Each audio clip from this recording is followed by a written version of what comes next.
सिद्धार्थ जी आपके पास आ रही हूं। देखिए, क्या एक तरफ कहा जाता है politics is all about the perception, लेकिन यहां पर मैं ये कहूंगी कि war is also all about the perception. Iran के बारे में ये कहा जा रहा था, ईरान ने कहा था कि this is just a true promise operation, ये बदले की कार्रवाई कही जा रही है।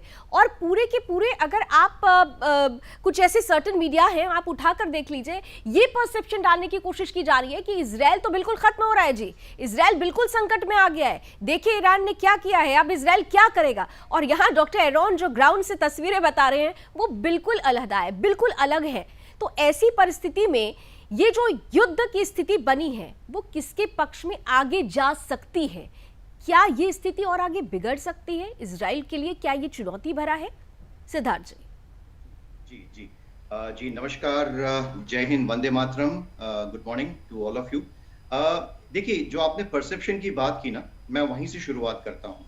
तो 1 अप्रैल दमास्कस, सीरिया की जो राजधानी है, वहाँ पे मिसाइल अटैक होता है और मिसाइल अटैक में जो सो कॉल्ड इराक के जनरल्स हैं वो मारे जाते हैं। अब पूरी दुनिया ये कह रही है कि ये एम्बेसी पे अटैक हुआ है। एम्बेसी जो है वो किसी देश की, उसकी वहां पे सपोज अगर इंडियन एम्बेसी यूके में है तो यूके में, लंदन में इंडियन एम्बेसी का वो भाग, वो बिल्डिंग, वो भारत का वहां पे सॉवरेनिटी कही जा सकती है। बट इजराइल ने अभी ये कहा है कि वो जो मिसाइल अटैक हुआ है वो एम्बेसी में, प्रेमाइसिस में नहीं है, बल्कि उसके बाजू वाली, उसके नियर बाय बिल्डिंग में हुआ है।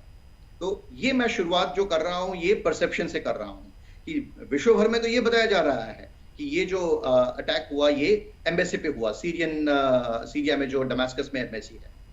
इसके बाद क्या होता है, ईरान एक शुरुआत करता है कि वी इशू 48 आवर्स में हम लोग रिटेलिएट करेंगे। फ्लाइट सस्पेंड हो जाती है, इजराइल रशिया के बीच की फ्लाइट्स।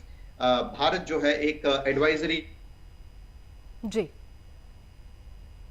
तो उस पर से मैं आपको बताना चाहूंगा पिछले कुछ घंटों में जो हुआ है उसके बारे में। जो पेट्रियट सिस्टम है, जो 1991 में स्कड मिसाइल्स, इराक की स्कड मिसाइल्स थी, उसके खिलाफ ये बहुत सक्सेसफुली गया, बहुत सक्सेसफुली इसको ऑपरेट किया इजराइल ने।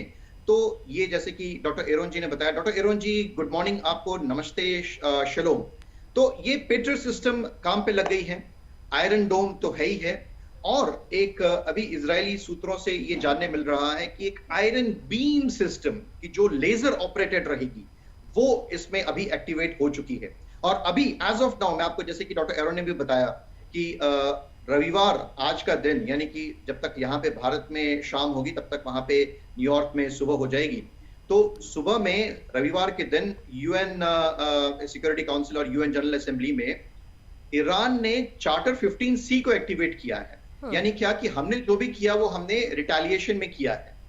और यहाँ पे यूएस ने ये कह दिया है कि हमारा जो पूरा एक आयरन क्लैड, जो वर्ड यूज किए हैं जो बाइडन, प्रेसिडेंट जो बाइडन ने, वो ये कहा है कि ironclad support to Israel.